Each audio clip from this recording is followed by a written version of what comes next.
Welcome to the Predictive World series brought to you by SalesChoice, which specializes in ending revenue uncertainty for human advantage.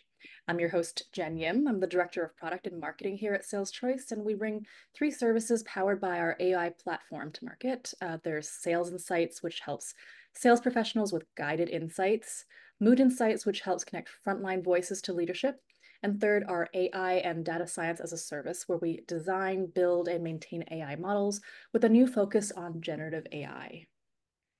Over the years, we've been hosting numerous experts and thought leaders on AI and revenue growth, and we built a trove of content from podcasts, webinars, white papers, etc. And we'd like to invite our listeners to go to saleschoice.com/resources to access some of that. Today we have with us Tony Gaffney. Welcome and pleasure to meet you. Tony, can you tell us a bit about your background? Sure, it's an absolute pleasure to be here and participating in the podcast. So a little bit about my background. I've had an executive career and have been CEO of a number of companies, some here in Canada, including within Bell, Nexia, and BC Emerges. Also had two periods of my career with Accenture and was a managing partner here in the Canadian team for a number of years also. And I've run companies within organizations, including MCI Telecommunications, and have done that both at a country, regional, and global level as well. And I do come with a corporate director background as well. So I've been involved as a corporate director over the past 20 years. And that includes within Loblaw's President's Choice Bank, and also the Altus Group, another Canadian public company, and a range of not-for-profit organizations as well. And I have a great opportunity in my position here as CEO at the Vector Institute at contributing both nationally to the government's AI Advisory Council, and internationally to be at the table and contributing on behalf of Canada, the OECD and World Economic Forum. So in many ways, I'm right at the center of AI and how it's evolving right now. Mm-hmm. It sounds like your career has taken you on quite a journey. Could you tell us a bit about the Vector Institute? Yeah, certainly. I'll talk a little about its roots for those that are not familiar with it.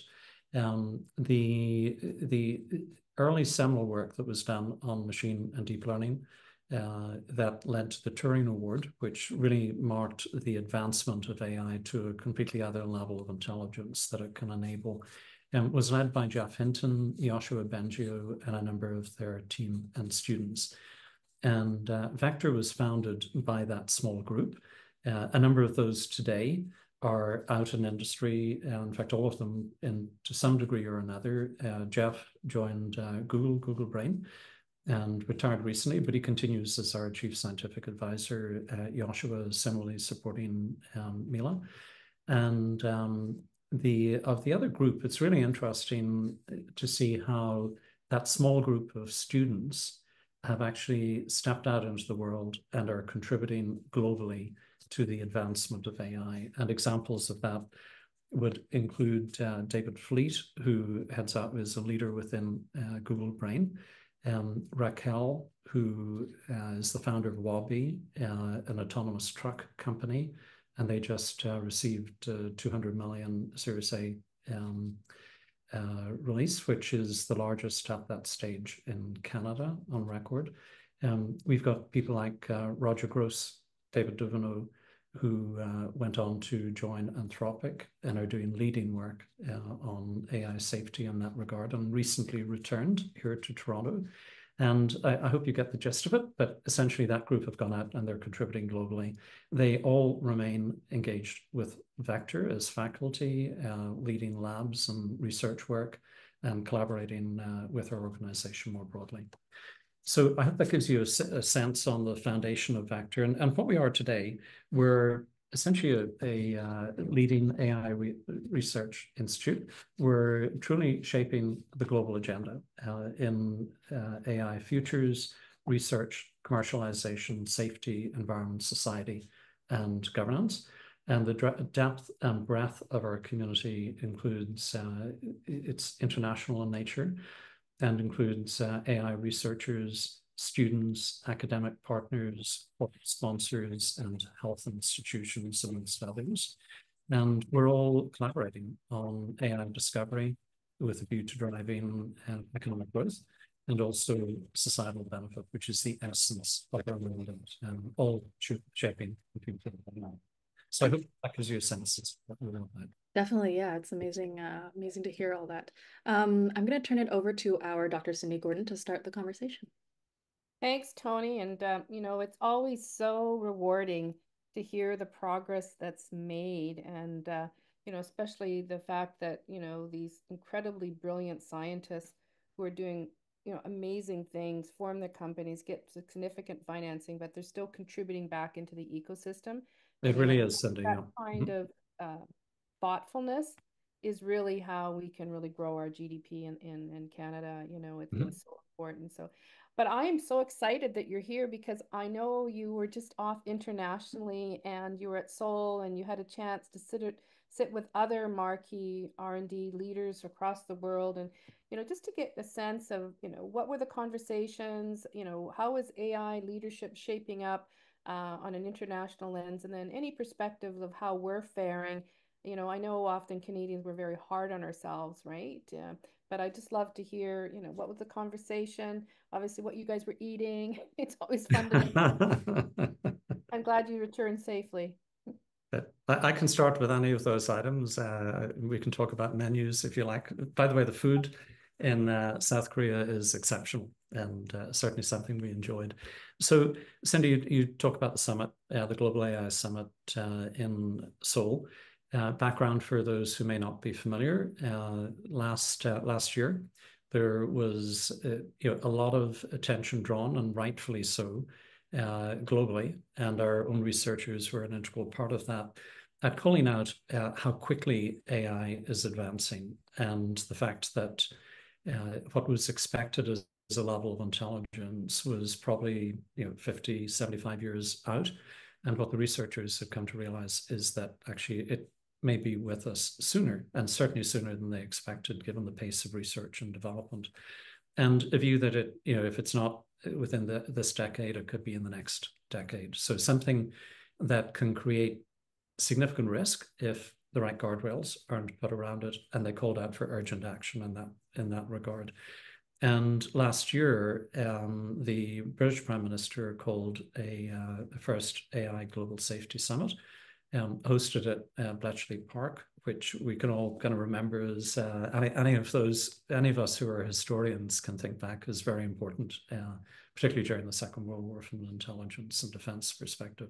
So that was a first meeting, and it very much focused on dealing with the longer term existential risk associated with AI, and the term alignment is often used in that regard in terms of making sure it's aligned with our own values as humans as it develops. And South Korea had the privilege of hosting the follow-on summit to that, and it was actually co-hosted in Seoul by both the UK and South Korea. So the group who came together, very interesting. It was essentially, I would call it a collection of like-minded countries. And there were probably more than 25 countries represented at the table. The primary individuals there were the ministers of innovation and industry, and looking at both the technology and its application from a commercialization perspective. And then a number of us were invited, as Vector was one of the few institutes globally to be invited. We were quite flattered with that, and it was quite a privileged position both to engage in the conversations and contribute. We had the opportunity to chair one of the roundtables in that regard.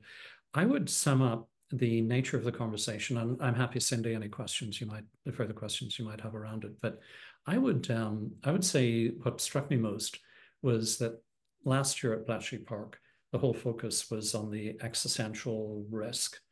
And there's a shift now to looking much more in a balanced way at opportunity and risk. Probably the biggest risk being the risk of missing the opportunity that AI presents.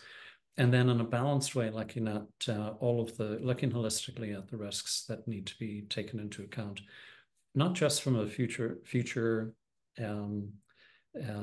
more existential risk perspective, but looking at risks today, many of them that exist already, but AI can amplify, but need to be addressed today. And then also in balance, focus on what's the early work that needs to start now to ensure that the longer term risk can be addressed as well. So it was a much more balanced, constructive, opportunity and risk focused, not just economic in how it was focusing, but also very much from a societal perspective and capturing the opportunity. Health being a good example of that, and mitigating risks such as inequality, inequity, bias, and so on. I'll stop there. Happy to answer or touch on any topics around it that Yeah, you might. as I'm listening, Tony, it's great to hear the focus has kind of moved to a balancing perspective. And also, we all recognize we need international jurisdictional legislation to sort of get things lined up. It's still very problematic, as you well know. Was there any discussion on how we can expedite some of these legal frameworks a little bit more rapidly? They are moving very slowly, their structures, but operationalizing them, and obviously a lot of the stakeholders that were there aren't necessarily full-time government employees that have to move things through the various, systems. So, Yeah. any concerns there?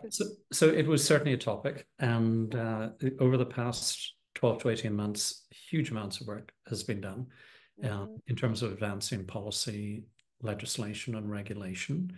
A lot of it focuses on AI as a technology, and the topic was certainly part of the agenda. But a shift that I saw, which was really positive, was a recognition that we have to think of AI not as a separate thing. It's actually going to be deployed everywhere. And the question of how do you put safeguards, it can't be just around the technology as a technology. If you think about it, where it's deployed everywhere, every industry sector already has regulations that safeguard us in the context of powerful new products or services. So if you think of drugs, if you think of nuclear, if you think of the airline industry, even the automobile industry, food, there's a lot of guardrails there, and AI will enable a lot. It'll enable a lot of aircraft. It'll enable a lot of automobiles. It'll be an integral part of the discovery and advancement of new drugs. It's going to be an integral part of the whole food industry. So there was a real, I think, lesson being drawn, which is while the global legislation or regulation has been developed, there's always going to be a challenge to make it consistently deployed, in a way it can be deployed. In fact, standards emerged as a key element that can really help interoperability so that whatever is developed can actually be deployed on a country-to-country basis.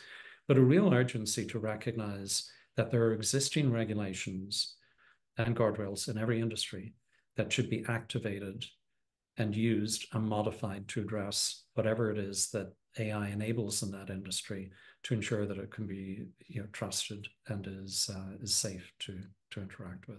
So that's another thought that I would leave in that regard.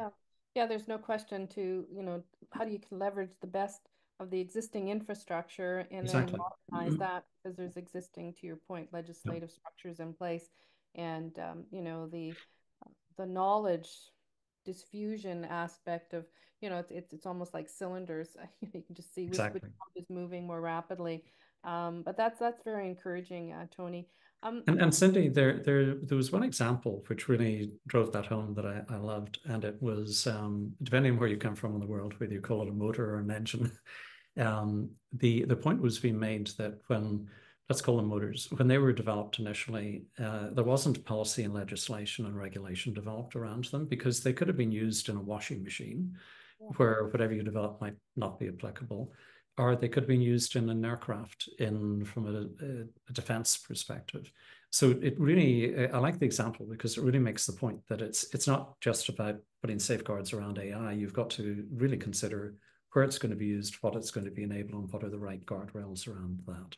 Yeah, then that particular use case and the methods. And we all appreciate there's so many different methods that can be applied. And if you go down the wrong rabbit hole, you might not come out the right end, for sure in this field. I think that's one of the things that I constantly see people, have the assumption that one size fits all, and it's not that way at That's all.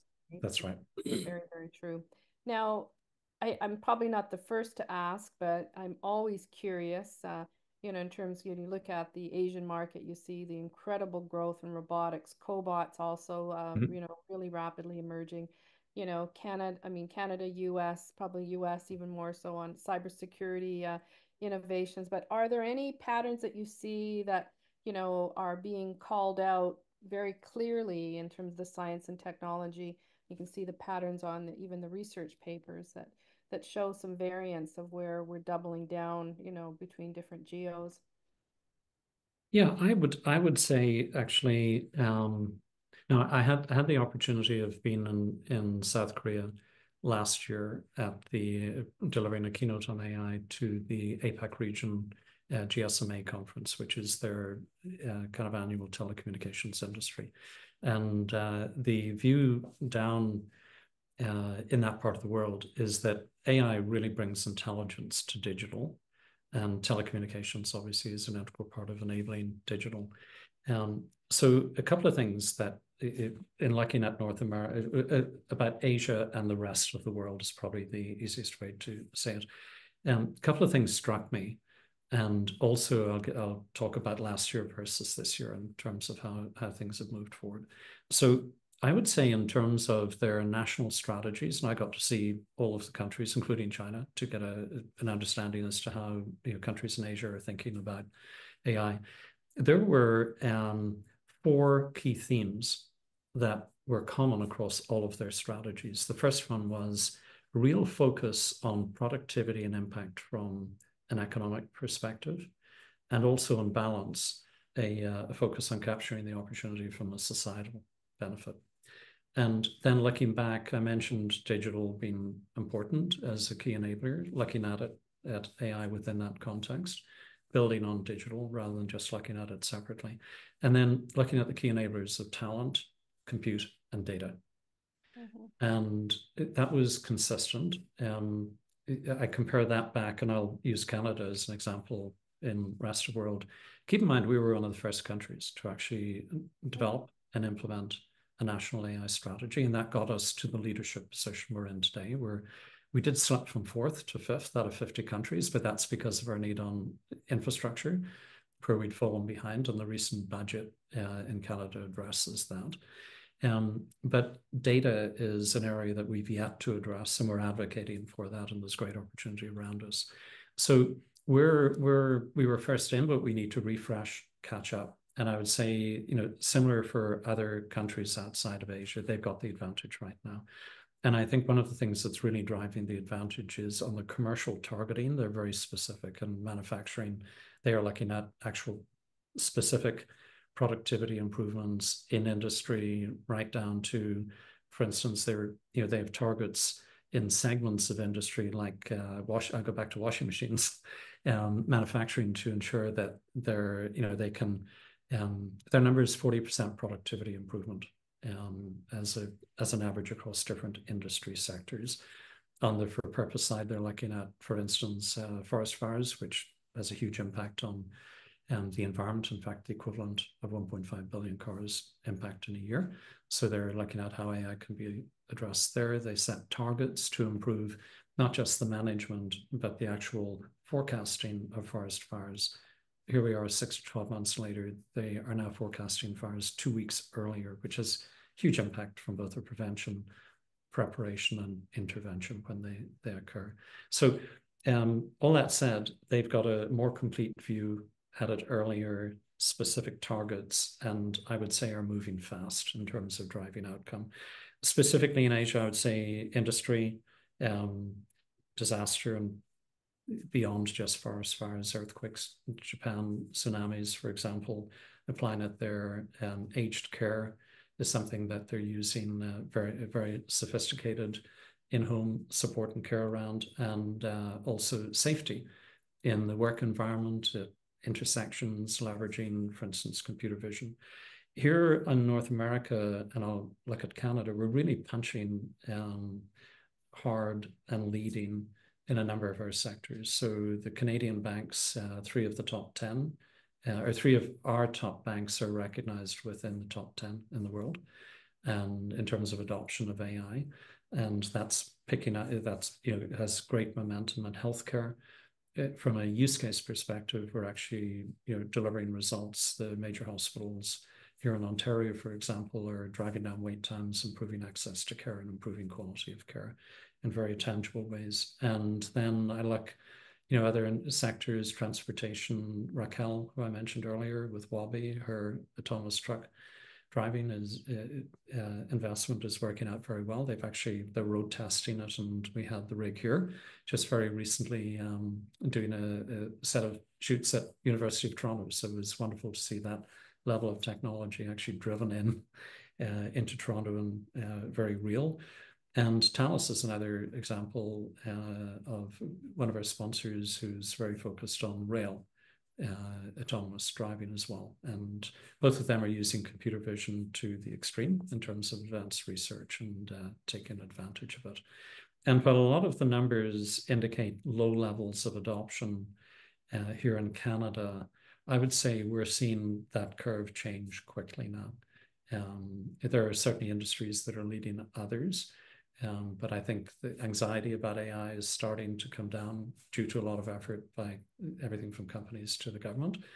And we're starting to see, I would say there isn't a business transformation plan that's being developed right now that we see that doesn't have AI as a key enabler to it. Yeah, to your earlier point, the pervasiveness, it's like, I don't want to say liquid gold, but it definitely is creating a stream of tributaries, to travel, the various canoes or ships down. It was interesting to me to hear the on the Asian front, they're well known for precision focus, right? Yep. And their strategies are net, and they're usually very concise and clear, and then they double down, right? That's something I've noticed over the years. On the manufacturing or the productivity front, setting a 40% target, was there any discussion on the job losses? Because, those are significant, and they do have a vision for lights out factories. I mean, that's been going on for some time with the evolution of robotics. But, is there discussion on how we're going to reskill these workers, how we're going to move them into other segments? Is it going to be repairing the robots? That's a big hit. And a lot of concern is you level up in one way and you drive up the productivity, but you really need to look at that excess resourcing and that supply chain and what you're going to do with that and plan ahead. So you're so correct on that. And in terms of consideration of workforce disruption, the answer is yes. It was very much central to the agenda.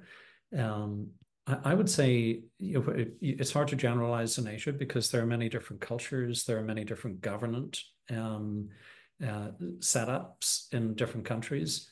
There are some that can just simply, set the target and direct it and make it happen, and there are others where it's much more like the rest of the world, where it needs to be a much more thoughtful transformation to bring the workforce along. But I would say central to the consideration, and you spoke about robots. It's a great example because the advancement of robots with AI, particularly in terms of the ability for robots with AI to learn, to advance in terms of their own agility, and their ability to actually get work done, is greatly advanced by AI. So there was a lot of discussion around how, in the industrial revolution, a lot of the work that was being done was dangerous, incredibly repetitive, really bringing work that people wouldn't normally want to do, and if they had a choice, would rather not do. And how an emphasis on how that impact can be achieved with AI, and industry being a great example of that. But also the opportunity then for people to develop and get to more satisfying work and be equipped to be more impactful, and linking that to productivity, right? And they weren't shy of the need in terms of addressing anxiety, addressing the just getting people to have a level of awareness to be comfortable and confident to begin to engage to use AI. An example that I thought was interesting, in fact, we were invited to participate, but unfortunately can't from a logistics perspective, is in Korea, where what the equivalent of I said here in Canada is doing, they're sponsoring an event in collaboration with the telecommunications industry to actually have a conference for the public to get them to understand AI better. And the organizations they have in particular participating are business to consumer.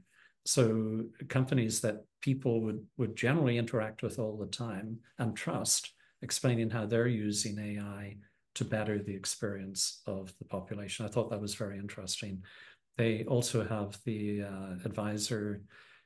chief advisor to the Pope from the Vatican as part of the one of the panel discussions that they have there. So that's an interesting approach to address population awareness and literacy from an AI perspective. Yeah, that's really good perspectives. I know on the weekend I was reading about Estonia's progressiveness in terms of bringing up the full societal footprint, right? Yes. Yeah. And that kind of deep vision. But that's good to hear. There's the discussions. I think it also, as we both know, it behooves the board of directors and the executives and all these corporations, because the ecosystem having the conversation is important because it creates awareness and you can influence in terms of policies and stakeholders. But we really need to make sure that the board, I think, directors and governors, they really look for that precision in terms of the strategies that are being undertaken, because that's In where fact, sometimes things fall apart, right? Is yeah. the execution and but I'm really encouraged to hear all of the wonderful things coming together. But Tony, when you look ahead, obviously we know the EU Act, the first legislation that's been approved. Now they're dealing with the execution. The timelines look like 2 to 3 years by the time they get all the wheels on the bus. We know what's going on in Canada with, Bill C-27, and I think it's on Senate 27, moving the PIPEDA and the AI Data Act together. Yep. The U.S. order. There's orders kind of everywhere. Do you think still the EU is the rallying cry from what I'm reading and seeing is, they're really creating the anchor to help spread out across the democratic countries. I've seen that China has put in a generative AI set of legislation. Yep. At the same time, they promote social scoring pretty actively, right? And surveillance. So I just love your perspectives on the challenges that lie ahead that you see and any guidance you have for, leaders trying to make sense. Obviously the other one is learn, like the new language. It's important. It's just like we had to wrestle through and figure out what income statements, balance sheets meant, and the language of business. I find that we still need to really uplift the digital literacy knowledge and Yep. AI and learn how to and just engage, because it is pervasive and it's going mainstream and it's not going away. So Yep. what are the challenges you think that lie ahead for us? So I think I put them into a few categories. One is the effort globally to align on policy, legislation, and regulation. And the reality is that different regions and even different countries have taken different directions there. There's a few key themes that they're embracing, which is important, which is to not stifle innovation and to not stifle interoperability so that solutions can be deployed, companies can operate around the world and have access to solutions that are available globally. And at the core of that and emerging as let's call it a solution, if we can't get consistency on the policy, legislation, or regulation, standards become more important. So there's a real focus on standards, ISO, IEEE, those organizations are stepping in to fill a void there with the intention of ensuring that interoperability is enabled, that innovation can be supported, not stifled. But all of that is on a trajectory that you just said, and it's correct. So it will take a few years to have effect. So the collaboration that's going on through this summit arrangement, France hosts the next one, is certainly looking at something more practical and pragmatic in terms of how to facilitate capturing the opportunity of AI and at the same time ensuring that it's done responsibly. And I think you touched on it in your comments a moment ago as well, Cindy. There was a conversation when we were at the table in Seoul where one of the ministers called out the reality that at least 50% of those sitting at the table were going to face a general election within 6, 12, 18, 24 months. In fact, the Secretary of State from the UK was there, and the UK announced their election literally the following morning. But it was openly discussed, and the view was that so much of this is going to fall back to the institutes amongst that like-minded group of countries to ensure that the collaboration that has always been there to a level has been stepped up around what we're talking about, that really continues and provides a global fabric for collaboration on what are big challenges, and it requires everybody to collaborate to work against. And then I would say the other that I think is really important, and we're seeing it and we're actually contributing to it, is if you think about last year, one of the very pragmatic things that was done was a focus on AI principles. And we actually developed a reference framework and published that. And many organizations really rallied around that and put in place in their organizations principles as to how they would work with AI. That informed their code of conduct. And what we've been doing over the past year now is working within our own community to really look at practically how does this translate into the boardroom, into the CEO's office and the leadership table, in terms of what are the basic questions that need to be addressed, right through to what does governance look like for AI. So what we have been working on, and we're planning to release and look forward to sharing it with you all in the fall, is essentially a governance reference framework that CEOs and executives can use and boards can use and engage together.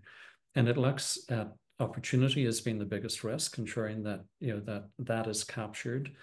And then from an enterprise risk management perspective, and that discipline is wonderful because it segments and ranks risks, is looking at essentially enterprise risk categories, identifying which are going to be impacted by AI or new categories that will emerge because of that, and ensure that the right oversight has been put in place there. We're bringing to the table, obviously, an expert AI lens to be able to identify and describe those risks. And then, interestingly, on the other side of the equation, we're leveraging our advanced research and applied work to identify as to how AI itself can be used as a tool to de-risk those categories of risk. And the level of interest we're being drawn in, many of our sponsors now are engaged at the table at shaping this. And in fact, a good number of them are looking to take it to their next board meeting, and that's amongst the banks, the large retailers, and so on, and a number of the hospitals, because they see the benefit of just starting to do some very basic practical things from an oversight perspective to ensure that the right stewardship has been provided, not just to safeguard AI, but to ensure that the opportunity is captured as well. Yeah, that is so so. I'm very optimistic. Yeah, no, it's so wonderful to hear, Tony. And when you're ready for release, I know Kathy Kobe would love to review, and I'd love to take a look as well. But it's so needed. People need toolkits. There's just no question. There just aren't enough. And I love the fact of AI being able to also inform the approaches, right? Because at the end of the day, I mean, I'm sure you heard about the release at MIT with identified there's 700 AI risks in their major report, and I think that's just being published right now, right? So, trying to how do we level up society, but at the business side. If you're not familiar with that research, I'll send you over the information because it literally just came across my desk last week. Certainly. And also to your point, you've got all these wonderful researchers there that understand the different risks on the different use cases and the methods. And at the same time, what I keep seeing, Tony, and maybe it's the age thing, it's like, could you please get to the basics of, your data foundations, it doesn't matter which size, large, medium, small, they have to understand data lineage, right? Yeah. So you create these data lakes and you can suck up things from every which direction, but what do those field attributes mean? And who wrote this specific formula, in the structure of this field? And I keep seeing lack of following the data insights. It's I quite remarkable. It's like, when will we it's a get ver- this? it, yeah, on both those thoughts, getting to practical Mm. from all of the research that's been done is something that's one of our strengths, and we love actually taking that journey and doing it in a very accelerated way. On the data lineage side, that is so important. It's actually one of the risks from a organizational perspective that can really undermine trust in your organization and your brand and reputation. So those types of areas need really to be buckled down. And I think it's really important that we move forward on it. The sector I really enjoy, financial services I referenced, they set a very high bar because trust in the financial services system is their license to operate. The other area, but I find it much more tangible and people broadly relate to, is healthcare. So the use cases that I shared earlier in moving through to deployment and interaction with patients, those use cases have to go through every check and balance that needs to happen to any new clinician process or any technology that's introduced into the care environment. And it's wonderful to see healthcare as a sector rallying around to, in a very practical way, make sure that those safety standards are fully adhered to when it comes to the deployment of AI. And it sets a bar, as does financial services, for so many other industries as well. Yeah, the key point I think is on that you're talking about is, yes, we'll have policies, yes, we'll have legislation, but let's really upgrade our standards with the existing ecosystems and level them up and start Exactly. bolts on the guardrails faster. And it's like laying a foundation, right? And there's so Yeah. many aspects going, but if we can get, some of the standards bodies, which are well underway. I recently heard even the Privacy Institute have put recently out some additional standard certification for professionals that Mm-hmm. specialize in privacy to actually upgrade their knowledge in AI. And so, all these different systems that can have access to leveling up people or human knowledge is a wonderful thing. But we really appreciate you being here with us, Tony, today. Just thank you so much. And thanks for moving the governance broader agenda. And it's great to see, the Vector Institute continue to build world-class innovations, be on the global stage, and also the fact, to your point with the heritage and the roots of the Vector, to be really a global spokesperson. How do I get you to run for Prime Minister, Tony? Have to close on that one. We need stronger leadership, as you know, in our country. But just thank you so much for being here with us today. Jennifer, I'll turn things over to you for closing comments. And Thank you for the opportunity. Really appreciate it. Sounds good. Yeah, thanks again, Tony, for joining us. It was a pleasure to chat and connect on AI together. And for our listeners, join us next time for the Predictive World series by SalesChoice, and head to saleschoice.com/resources for more.